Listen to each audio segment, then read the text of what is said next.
તારીખ 7 થી 12 દક્ષિણ ગુજરાતના ભાગોમાં અને દક્ષિણ સૌરાષ્ટ્રના ભાગમાં હળવો વરસાદ પડી શકે. તારીખ 14 ઓક્ટોબરથી 22 ઓક્ટોબર વચ્ચે અરબી સમુદ્રમાં એક ભારે વાવાઝોડું થઈ શકે, જેના લીધે ગુજરાતના કેટલાક ભાગમાં વરસાદ થઈ શકે.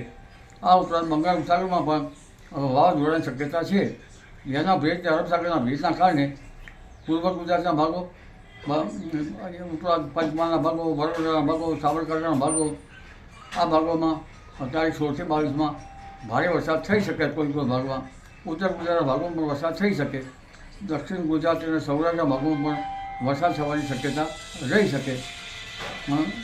એટલે હવે હમણાં વરસાદ થવાની શક્યતા રહેવા ઉપરાંત તારીખ 17મીએ લગભગ સાગરમાં ભારે પવન ફૂંકાતા અરબી સમુદ્રમાં સાગર ઘેરું સાવધ રહેવું રહે. જી.